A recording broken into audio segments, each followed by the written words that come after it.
S'il vous plaît, expliquez ce qu'est la foi apostolique. Voilà une question. Il y a une, deux, trois questions. La foi apostolique, ça veut dire la foi des apôtres. Voilà ce que veut dire la foi apostolique.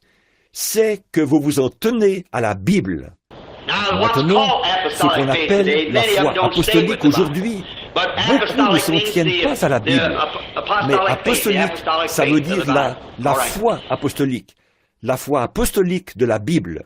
Très bien. Et le groupe de gens qui se disent fondamentalistes, est-ce que ces deux groupes sont sauvés? Eh bien, je ne sais pas, vous voyez, je ne saurais répondre à ça. Alors, est-ce que ces groupes sont sauvés? Je ne sais pas. Expliquez la différence entre l'esprit et... Bon, là, c'est une autre question. Donc, est-ce que ces deux groupes sont sauvés? Je vais essayer de vous présenter ça de façon un peu plus rationnelle, tout en disant... Je ne sais pas, je n'en sais rien. Maintenant, souvenez-vous, ce sont là mes pensées. Il se peut qu'elles soient fausses. Mes pensées, c'est que si un catholique romain, ou qui que ce soit, quelqu'un qui est méthodiste, presbytérien, de l'Église du Christ, luthérien, quel que soit l'endroit où il se trouve, s'il croit au Seigneur Jésus-Christ et qu'il se confie strictement en lui pour son salut, je crois qu'il est sauvé. Épître de Paul aux Romains, chapitre 10. Mais voici comment parle la justice qui vient de la foi. Ne dis pas en ton cœur, qui montera au ciel? C'est en faire descendre Christ. Ou, qui descendra dans l'abîme? C'est faire remonter Christ d'entre les morts. Que dit-elle donc? La parole est près de toi, dans ta bouche et dans ton cœur. Or, c'est la parole de la foi que nous prêchons. Si tu confesses de ta bouche le Seigneur Jésus, et si tu crois dans ton cœur que Dieu l'a ressuscité des morts, tu seras sauvé. Car c'est en croyant du cœur qu'on parvient à la justice, et c'est en confessant de la bouche qu'on parvient au salut, selon ce que dit l'Écriture. Quiconque croit en lui ne sera point confus. Il n'y a aucune différence, en effet, entre le juif et le grec, puisqu'ils ont tous un même Seigneur, qui est riche pour tous ceux qui l'invoquent. Car quiconque invoquera le nom du Seigneur sera sauvé. Mais vous voyez, l'Église catholique romaine ne fait pas ça. Eux, ils croient que c'est l'Église qui les sauve. Vous voyez, leur salut est dans l'Église. C'est comme le prêtre à qui on a retiré le temps d'antenne ici, il y a quelque temps, pour avoir dit « Il n'y a pas de salut si ce n'est dans l'Église. » Vous voyez, l'Église romaine. Or ça, c'est faux. Le salut se fait par Jésus-Christ, c'est vrai, pas par l'Église, mais par Christ. Donc, s'il est apostolique, apostolique et fondamentaliste, là, c'est ce qu'ils disent être. Bon, c'est comme ce fondamentaliste qui est venu à moi il y a quelque temps et qui m'a dit, il a dit, vous penchez un peu pour le calvinisme, n'est-ce pas?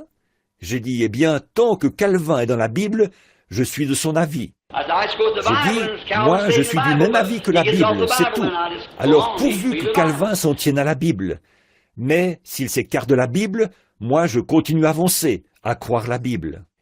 Il a dit, eh bien, il a dit, je veux vous dire quelque chose. Vous avez déclaré, je vous ai entendu dire qu'un homme, une fois sauvé, ne pouvait jamais être perdu. J'ai dit, c'est exactement ce que dit l'Écriture. Il a la vie éternelle et ne viendra jamais en jugement. Il ne sera jamais condamné, mais il est déjà passé de la mort à la vie. J'ai dit, ce n'est pas moi qui l'ai dit, c'est Jésus-Christ qui l'a dit. Il a dit, alors je veux vous demander quelque chose. Il a dit, croyez-vous que Saül était sauvé? J'ai dit, Saül, le roi Saül? Il a dit oui. J'ai dit, mais bien sûr. Il a dit, maintenant souvenez-vous, il était prophète. J'ai dit, c'est exact. La Bible dit qu'il a prophétisé avec les prophètes. Il avait un don de prophétie. Il n'était pas prophète, mais il avait un don de prophétie, parce qu'il était là-bas avec les prophètes quand il prophétisait. Par contre, nous savons que c'est Samuel qui était prophète à cette époque-là. Alors, mais Saül prophétisait avec les prophètes. Il a dit, alors, s'il était prophète, alors il était sauvé? J'ai dit, absolument. Il a dit, alors je veux vous demander quelque chose. Il a dit, je veux vous demander quelque chose. Il a dit, et là vous dites que Saül était sauvé, et la Bible dit que l'Éternel s'est retiré de lui, et qu'il est devenu un ennemi de Dieu, et qu'il s'est suicidé. Et là vous dites qu'il était sauvé. J'ai dit, et vous êtes un fondamentaliste. J'ai dit, frère, c'est que vous ne lisez pas comme il faut, c'est tout. Vous ne lisez pas ce que dit l'Écriture. Il a dit, eh bien, Saül ne pouvait pas être sauvé s'il est devenu un ennemi de Dieu. Je dis, Saül était sauvé. Oh, il a dit, j'ai dit, il était prophète, forcément qu'il était sauvé. Voyez, Dieu l'a sauvé, et Dieu ne donne pas pour reprendre ensuite, comme on dit. Eh bien, si Dieu vous donnait le Saint-Esprit, en sachant qu'il va vous perdre un peu plus tard, voyons, ce serait vraiment une bêtise de sa part de vous donner le Saint-Esprit au départ. Vous pouvez imiter le Saint-Esprit et faire comme si vous aviez le Saint-Esprit. Mais si vous avez le Saint-Esprit, Dieu connaît votre commencement depuis la fin. C'est vrai. Ça, c'est de gérer ses affaires avec des à peu près. Dieu ne gère pas les siennes comme... Il est infini. Il connaissait la fin depuis le commencement. Et il savait tout ce qu'il y aurait un jour ici. Chaque fleur, chaque moucheron qu'il y aurait un jour sur la terre. Il savait tout ça dès avant le commencement du monde. Alors, vous voyez, pourquoi est-ce qu'il gérerait ses affaires comme ça? Il ne fait pas ça.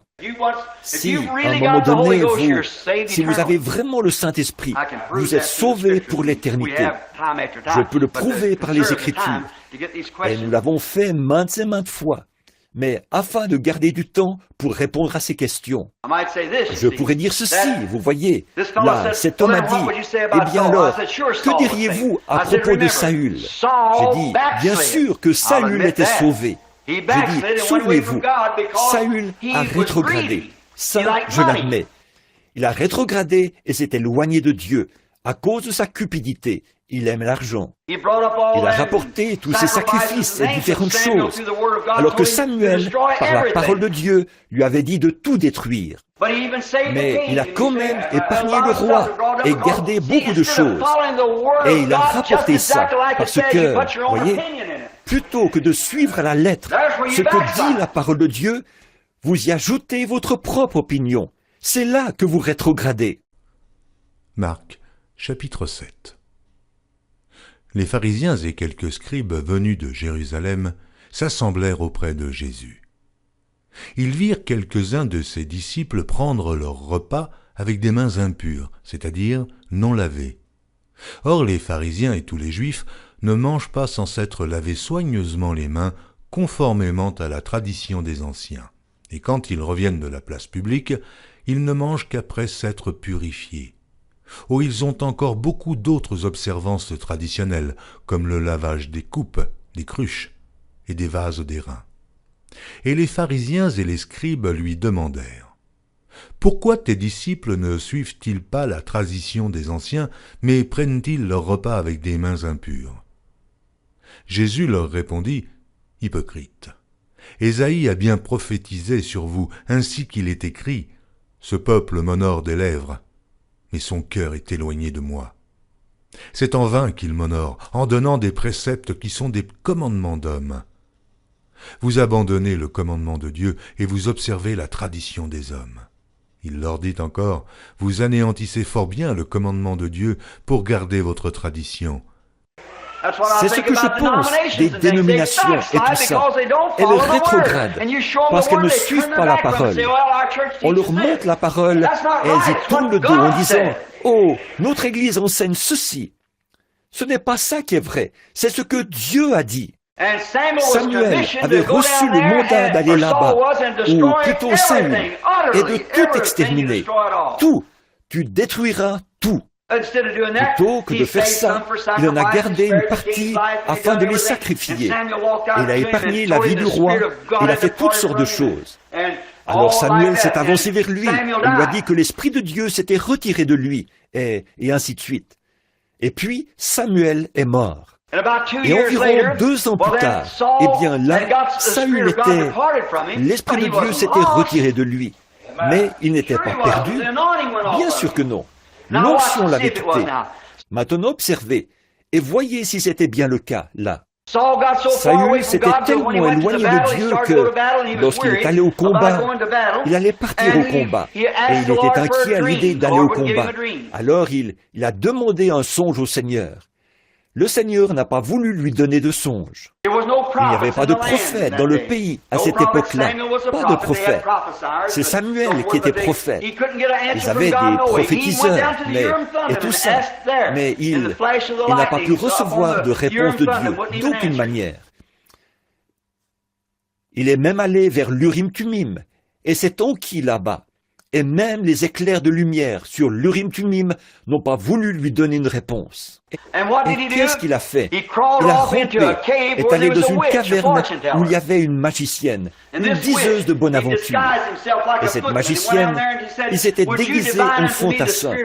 Et il est allé là-bas. Il a dit, « Évoque pour moi l'esprit de Samuel le prophète. » Et elle a dit, bon, eh bien, tu sais ce que Saül a dit. Elle parlait à Saül, mais elle ne le savait pas. Elle a dit, Saül a dit que tous ceux qui évoquent les morts doivent être mis à mort. Il a dit, je te protégerai de Saül, mais évoque pour moi l'esprit de Samuel. Alors la magicienne s'est mise à faire ses incantations. Et à un moment donné, quand elle a vu apparaître Samuel, son esprit qui venait se matérialiser devant eux, elle a dit, « Je vois des dieux qui montent de la terre. » Ça, c'est un des réconforts. Regardez le brave Samuel qui se tenait là. Cela faisait 2 ans qu'il était mort. Mais il se tenait là. Non seulement, il se tenait là vêtu de son manteau de prophète. Non seulement il était toujours vivant, mais il était toujours prophète. Alléluia.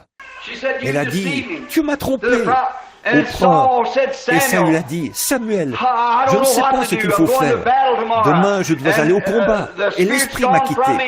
Il a dit, je ne peux même pas recevoir du Seigneur un songe. Et l'Urim-Tumim ne veut pas me parler. Je suis dans une très mauvaise passe. Il a dit, puisque tu es devenu un ennemi de Dieu, il a dit, pourquoi m'as-tu fait sortir de mon repos? Voyez, c'est ce que Samuel a dit. Il a dit, pourquoi m'as-tu fait sortir de mon repos, puisque tu es devenu un ennemi de Dieu? Et là, il lui a dit ce qu'il en était. Il a dit, mais il allait tout de même lui annoncer la parole du Seigneur. Et quand il l'a fait, maintenant souvenez-vous, cela faisait 2 ans qu'il était mort, voyez? Mais il a dit, je vais t'annoncer la parole. Il lui a annoncé la parole du Seigneur. Il a dit, demain tu vas tomber au combat, et Jonathan ton fils va tomber avec toi. Et il a dit, à cette heure, demain soir, vous serez avec moi. S'il était perdu, alors Samuel le prophète l'était aussi. C'est ça, le fondamentalisme. Vous voyez? Alors, c'était le prétendu fondamentalisme. Voyez? Il a dit, vous serez avec moi demain soir, à cette heure. Voyez? Alors, si Saül était perdu, Samuel l'était aussi, puisqu'ils étaient tous les deux au même endroit. Non. Les fondamentalistes, les prétendus fondamentalistes, comme la prétendue Église du Christ et les prétendus chrétiens, le prétendu christianisme. Aujourd'hui, du fait que vous êtes américain, vous êtes censé être chrétien. Du fait que vous êtes américain, voyez, ça c'est du prétendu christianisme. Mais un vrai chrétien, c'est un homme né de nouveau de l'esprit, et une femme née de nouveau de l'esprit. Ça, c'est vraiment... Les autres, ils imitent, mais les vrais chrétiens sont appelés par Dieu. La première épître de Paul aux Corinthiens, chapitre 12. Pour ce qui concerne les dons spirituels, je ne veux pas, frères, que vous soyez dans l'ignorance. Vous savez que lorsque vous étiez païens, vous vous laissiez entraîner vers les idoles muettes, selon que vous étiez conduits. C'est pourquoi je vous déclare que nul, s'il parle par l'Esprit de Dieu, ne dit « Jésus est anathème » et que nul ne peut dire « Jésus est le Seigneur », si ce n'est par le Saint-Esprit. Il y a diversité de dons, mais le même Esprit, diversité de ministères, mais le même Seigneur, diversité d'opérations, mais le même Dieu qui opère tout en tous. Or, à chacun la manifestation de l'Esprit est donnée pour l'utilité commune. En effet, à l'un est donné par l'Esprit une parole de sagesse, à un autre une parole de connaissance, selon le même Esprit, à un autre la foi par le même Esprit, à un autre le don des guérisons par le même Esprit, à un autre le don d'opérer des miracles, à un autre la prophétie, à un autre le discernement des esprits, à un autre la diversité des langues, à un autre l'interprétation des langues. Un seul et même Esprit opère toutes ces choses, les distribuant à chacun en particulier comme il veut. Car comme le corps est un en plusieurs membres, et comme tous les membres du corps, malgré leur nombre, ne forment qu'un seul corps, ainsi en est-il de Christ. Nous avons tous en effet été baptisés dans un seul esprit pour former un seul corps, soit juifs, soit grecs, soit esclaves, soit libres, et nous avons tous été abreuvés d'un seul esprit. Ainsi le corps n'est pas un seul membre, mais il est formé de plusieurs membres. Si le pied disait « Parce que je ne suis pas une main, je ne suis pas du corps », ne serait-il pas du corps pour cela?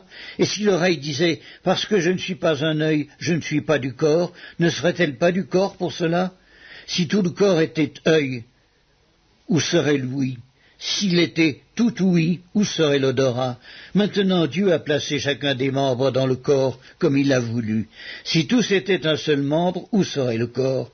Maintenant donc il y a plusieurs membres et un seul corps.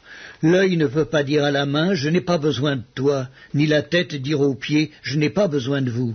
Mais bien plutôt les membres du corps qui paraissent être les plus faibles sont nécessaires, et ceux que nous estimons être les moins honorables du corps, nous les entourons d'un plus grand honneur.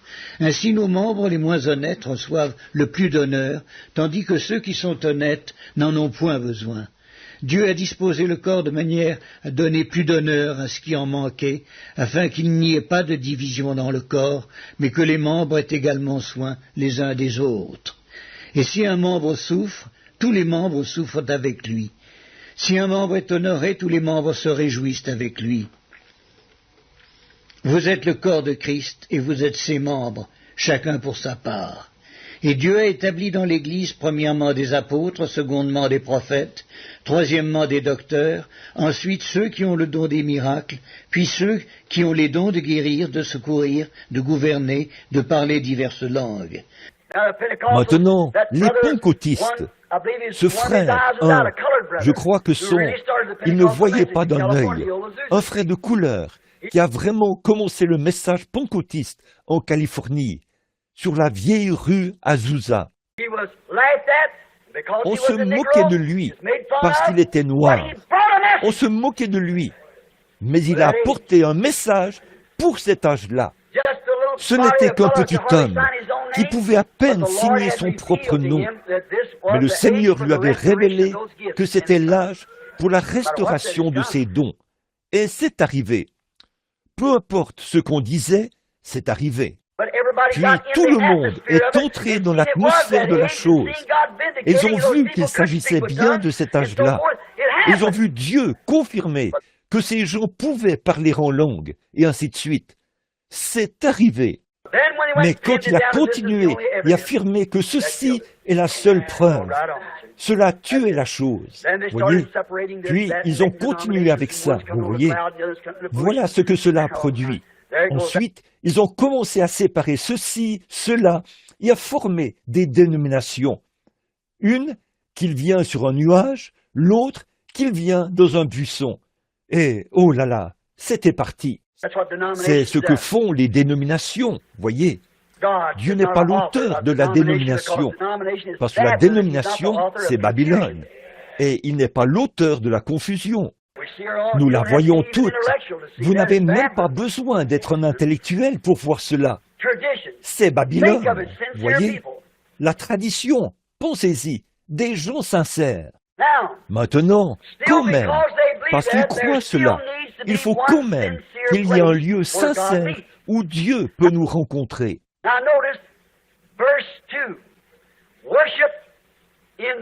Maintenant, remarquez le verset 2. Adorer dans le lieu que moi j'ai choisi. Le sacrifice, bien sûr. Ils adoraient là où ils offraient le sacrifice. Le lieu que moi j'ai choisi. Non pas ce que vous avez choisi, ce que l'homme a choisi, mais celui que moi j'ai choisi. Vous adorerez dans ce lieu.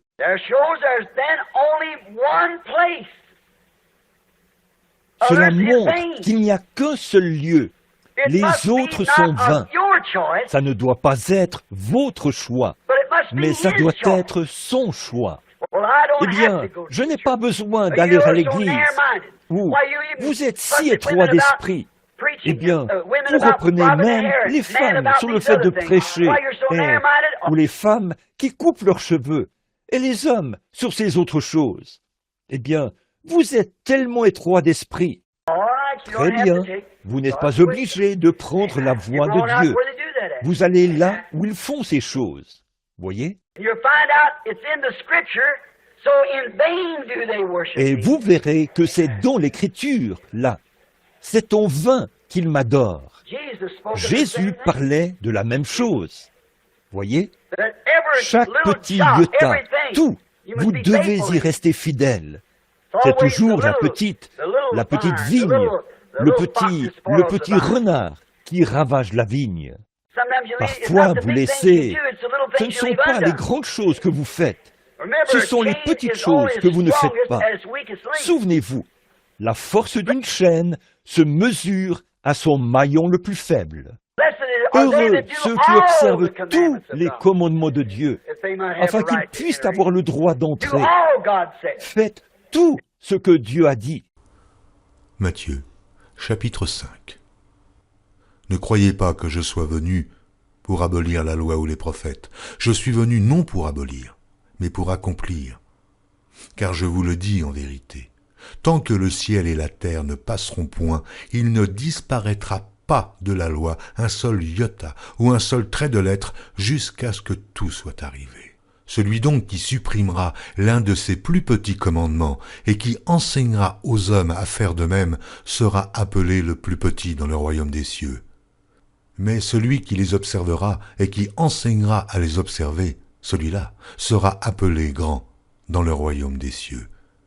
Car je vous le dis, si votre justice ne surpasse celle des scribes et des pharisiens, vous n'entrerez point dans le royaume des cieux. S'il est dit que les femmes doivent porter les cheveux longs, vous dites, un homme m'a dit il n'y a pas longtemps, il a dit, je ne prêche pas une religion qui insiste sur les vêtements. Je dis, alors vous ne prêchez pas l'évangile. Oui, Dieu l'a présenté clairement. Il a dit ce qu'il fallait faire. Et soit vous le faites, c'est une chose naturelle et raisonnable. La petite chose, là, ces petites choses insignifiantes.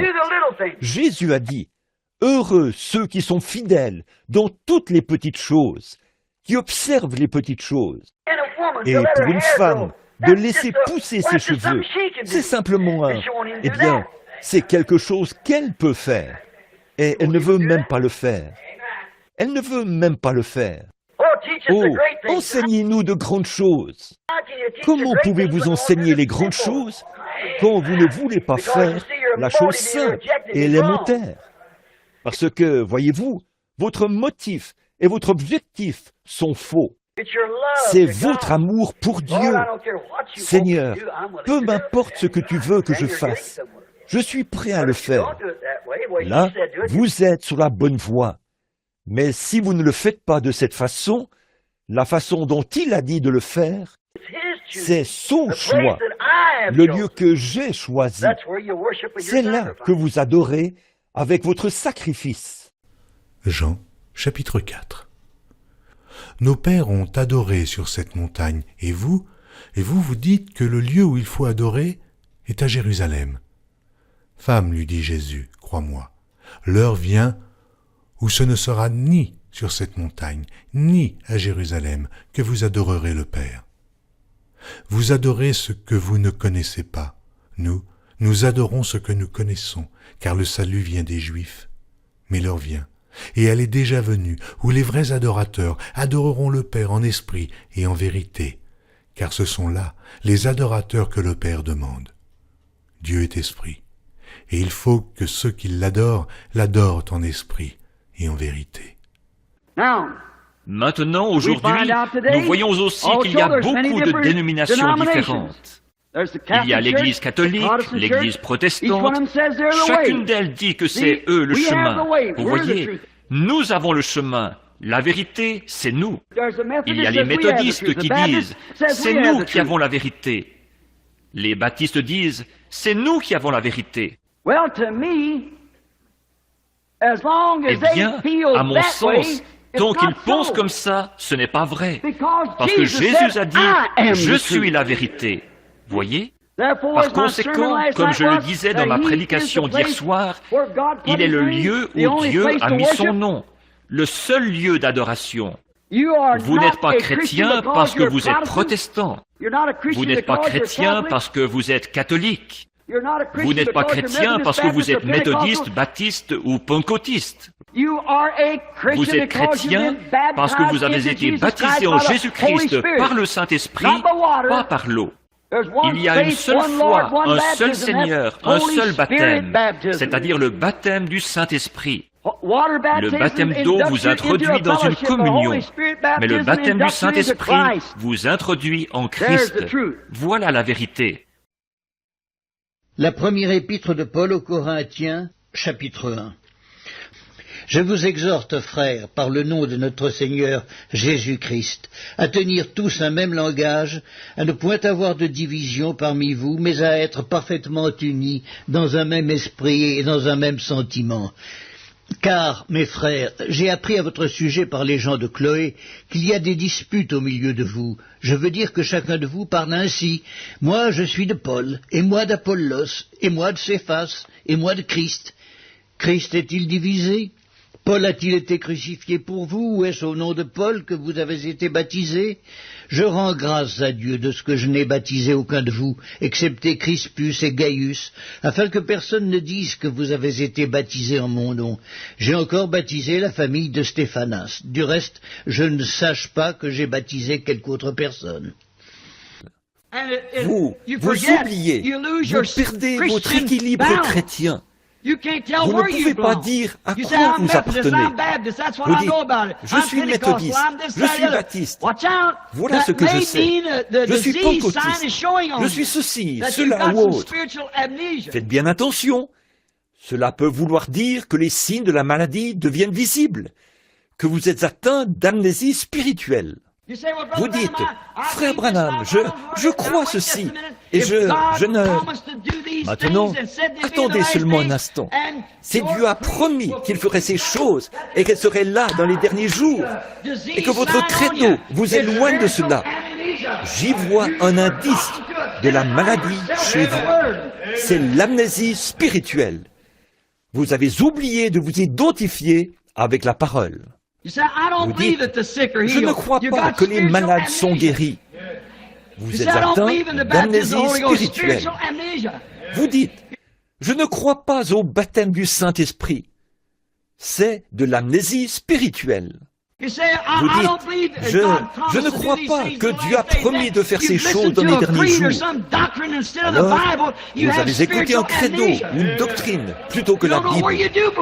Vous êtes atteint d'amnésie spirituelle.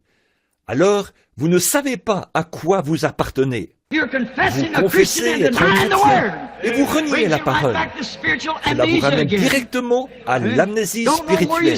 Voyez, vous ne savez pas où vous vous tenez. Vous êtes atteint d'amnésie spirituelle. Vous ne pouvez pas vous identifier avec les Écritures. Il vous faut être avec les disciples. Il vous faut être avec toutes les Écritures, avec l'Église, lorsqu'elle a reçu sa commission. Mais maintenant, lorsque l'Église a reçu sa commission, allez par tout le monde et prêchez la bonne nouvelle. Voici les signes qui accompagneront ceux qui auront cru. Ça, c'était sa commission. Maintenant, c'était la commission. Mais ils ont été gravement atteints de cette amnésie spirituelle, tout comme Ève a été atteinte On a été atteinte un jour dans le jardin. Là, elle est, comme Israël, qui souffrait de la même maladie, une allergie due à une nourriture de séminaire qui produit en vous l'amnésie spirituelle. Adoptez une alimentation de séminaire et vous attraperez une allergie. Et ensuite, bientôt, vous serez gravement frappé d'amnésie. Vous ne croyez plus ce que la Bible dit. C'est là le problème de l'Église aujourd'hui. C'est là le problème qui fait qu'on ne peut pas avoir de réveil aujourd'hui. C'est là le problème des gens aujourd'hui. Ils se sont tellement fait sermonner pour tout et ont été exposés à chaque isme qui pouvait apparaître, qu'ils ne savent plus ce qui est bien ou mal. Exactement. Elle ne peut plus se souvenir de son Seigneur. Elle ne peut plus se souvenir de sa parole. Elle ne peut plus se souvenir de la promesse. C'était là le problème d'Israël. Lorsque Jésus est entré en scène, ils n'ont pas pu se rappeler qu'une vierge concevra. Ils n'ont pas pu se rappeler que Moïse avait dit « L'Éternel, votre Dieu, vous suscitera un prophète comme moi ». Ils étaient atteints d'amnésie spirituelle. C'est exactement de ça qui atteint l'Église aujourd'hui. Il a dit que dans les derniers jours, ces choses arriveraient, et nous les voyons arriver. Et l'Église reste assise là, comme si elle était absolument morte. Qu'est-ce? L'amnésie spirituelle. Nous nous disons pentecôtistes, et nous ne pouvons pas nous identifier. Nous ne pouvons pas nous identifier avec la parole quand elle est prêchée dans la puissance de la résurrection de Christ. Et il est ici avec nous, accomplissant ceci et faisant exactement ce qu'il a dit qu'il ferait. Alors, fais attention, notre système dénominationnel nous a amenés dans une amnésie spirituelle. Nous en souffrons. Nous ne savons pas à quoi nous appartenons. On apporte nos papiers de cette église à une autre église, et cette église, et cet isme-ci, et cet isme-là. Voyez? Ce dont nous avons besoin de nouveau, c'est qu'un autre Amos apparaisse sur la scène. Avec l'ainsi, dit le Seigneur. Le recevrions-nous? Nous ferions à peu près comme eux. Ils ne l'ont jamais reçu.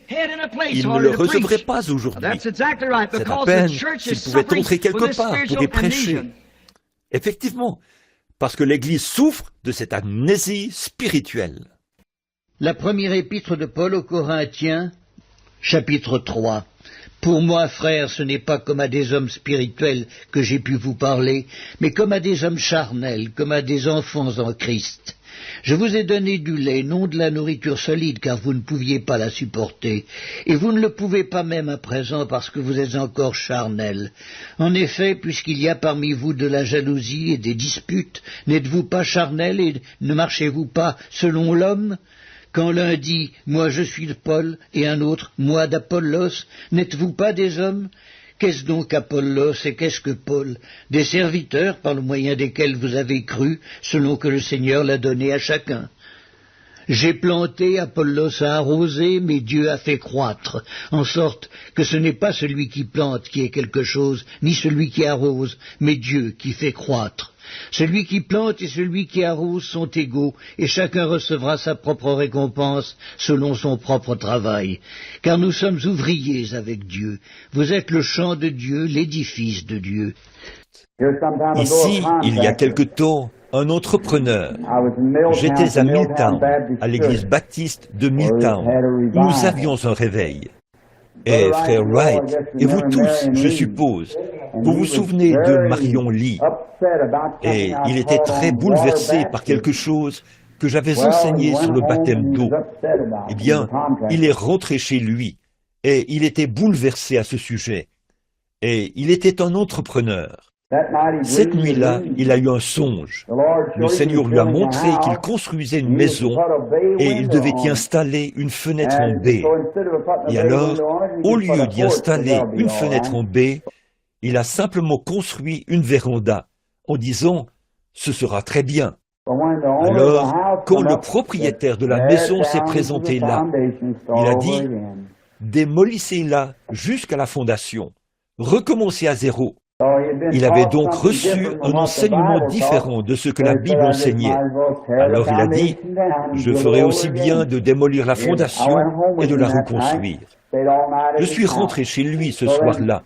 Je suis resté toute la nuit chez lui. Et donc nous C'est vrai, un fondement doit être posé. Et même si je donne des enseignements sur ces sujets, je ne suis pas un enseignant. Mais ce que je sais sur cela, j'aime l'expliquer aux autres et communier autour de la parole.